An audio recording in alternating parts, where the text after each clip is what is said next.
አንድ ኳስ፣ አንድ ሜዳ፣ 90 ደቂቃ። ነገር ግን ከመላው ዓለም የመጡ በቢሊዮን የሚቆጠሩ ልቦች በአንድ ላይ የሚያስቁ፣ የሚያስጮህ፣ የሚያስለቅስና በደስታ የሚያሰክር። አዎ ዛሬ ያ ታላቅ ቀን ደርሷል።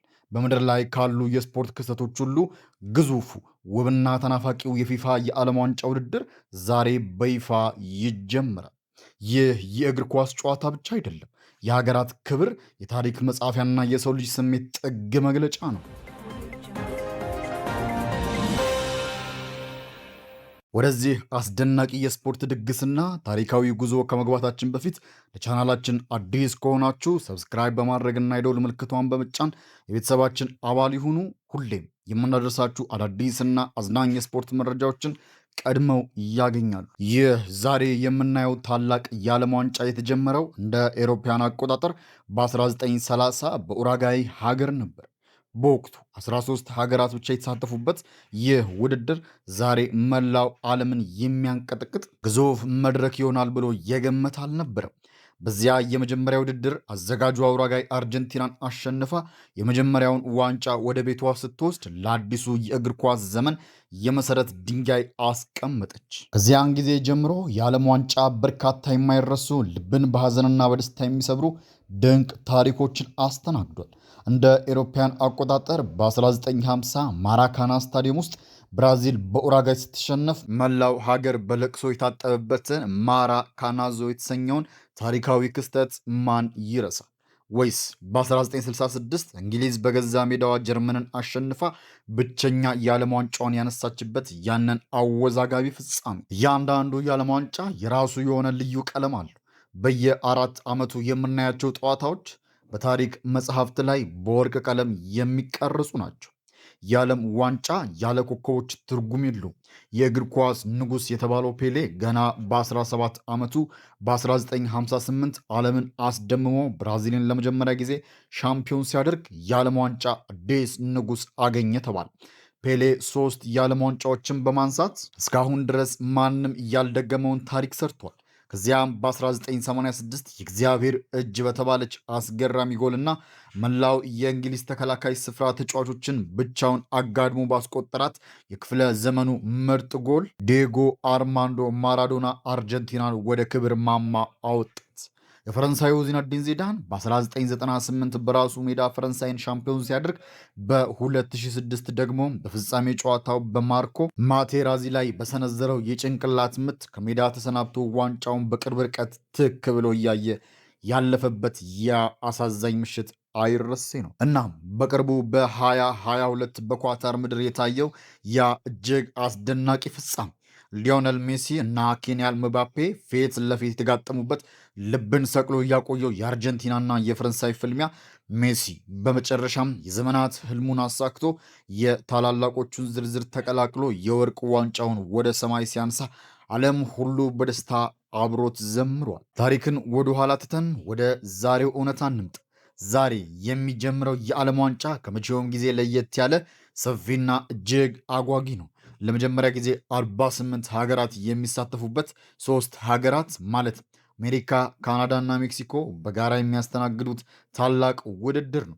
ይህ ማለት ብዙ ጨዋታዎች፣ ብዙ አስገራሚ ታሪኮችና ብዙ ስሜቶች ይስተናግዳሉ ማለት ነው። ከዛሬ ጀምሮ ለአንድ ወር ያህል ዓለም በሙሉ በአንድ ቋንቋ ብቻ ትናገራለች። እርሱም የእግር ኳስ ቋንቋ ነው። ስታዲየሞቹ በደጋፊዎች ጩኸትና ቀለም ሲሞሉ፣ ጎዳናዎች በባንዲራዎች ሊያሸበርቁ ዝግጁ ናቸው። አሁን መላው ዓለም አይኑን ወደ መክፈቻው ምሽትና ወደ መጀመሪያዎቹ አስደናቂ ጨዋታዎች አድርጓል። ዛሬ የሚደረጉት ጨዋታዎች የውድድሩን አጠቃላይ ድባብ የሚወስኑ በመሆናቸው በከፍተኛ ጉጉት ይጠበቃሉ። የመጀመሪያው ታላቅ ፍልሚያ የሚጀምረው በታሪካዊውና ግዙፉ የሜክሲኮ ሲቲ አስቴካ ስታዲየም ከታላቅ ድግስ ጋር ይሆናል። ይህ ስታዲየም በታሪክ ውስጥ ለሶስተኛ ጊዜ የዓለም ዋንጫ መክፈቻ ጨዋታን በማስተናገድ የመጀመሪያው ስታዲየም በመሆን አዲስ ታሪክ ዛሬ ይጽፋል። በዚህ ታላቅ መድረክ ላይ አዘጋጇ ሜክሲኮ ከጠንካራዋ የአፍሪካ ኩራት ደቡብ አፍሪካ ጋር ፊት ለፊት ይጋጠማሉ። እነዚህ ሁለት ሀገራት እንደ ኤሮፓያን አቆጣጠር 2010 የደቡብ አፍሪካ ዓለም ዋንጫ መክፈቻ ላይ ተገናኝተው አንድ አቻ በሆነ ውጤት መለያየታቸው ይታወሳል። ዛሬስ ሜክሲኮ በገዛ ሜዳዋና በደጋፊዋ ፊት ያንን ታሪክ ቀይራ በድል ትጀምር ይሆን ወይስ ደቡብ አፍሪካ አስገራሚ ውጤት ይዛ ትወጣለች? የመላው ሜክሲኮ ሕዝብ ዛሬ በአንድ ልብ ሆኖ ቡድኑን ይደግፋል። ነገር ግን የዛሬው ምሽት አስደናቂ ክስተት በዚህ ብቻ አያበቅም። ትኩረታችን ወደ ሌላኛው የሜክሲኮ ከተማ ጓዳላሃራ ላይ እናደርጋለን። በኢስታዲዮ አክሮን ሌላ ትልቅ ፍልሚያ ይጠብቀናል። የእስያዋ ሀያል ደቡብ ኮሪያ ከአውሮፓዋ ጠንካራ ተወዳዳሪ ቼክ ሪፐብሊክ ጋር ይጋጠማሉ። ቼክ ሪፐብሊክ በአውሮፓ ማጣሪያ አስደናቂ ተጋድሎን አድርጋ ካለፈች በኋላ ያላትን ጥንካሬ ለማሳየት ስትገባ፣ ደቡብ ኮሪያ በበኩሏ በእስያ እግር ኳስ ያላትን የበላይነትና በዓለም ዋንጫ ያላትን ልምድ ተጠቅማ 3 ነጥብ ለመያዝ ትፋልማለች። በምድብ ኤ ውስጥ የሚገኙት እነዚህ 4 ሀገራት ዛሬ የሚደረጉትን ፍልሚያ የየትኛው ቡድን ወደ ቀጣዩ ደረጃ ለማለፍ የተሻለ እድል እንደሚኖረው ፍንጭ የሚሰጥ ይሆናል። በዘንድሮ ውድድር ላይ የሚጠበቁት ሀያላን ቡድኖች እነማን ናቸው?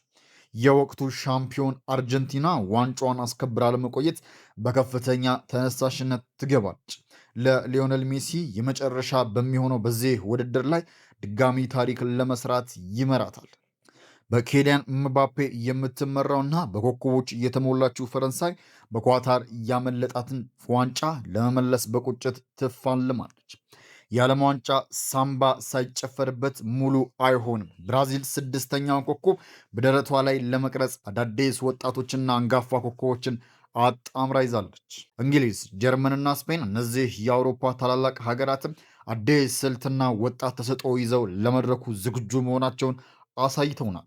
ከቡድኖቹ ባሻገር ይህ ውድድር አዳዲስ ወጣት ኮከቦች ዓለምን የሚያስተዋውቅበት፣ ነባሮቹ ደግሞ ስማቸውን በታሪክ መዝገብ ላይ በደመቀ ሁኔታ የሚያድሱበት መድረክ ነው። ፍጥነት፣ ጥበብ፣ ስልታዊ ብልሃትና የአሸናፊነት መንፈስ በሜዳው ላይ ሲፋለሙ ለማየት ሰዓታቶች ብቻ ቀርቷል።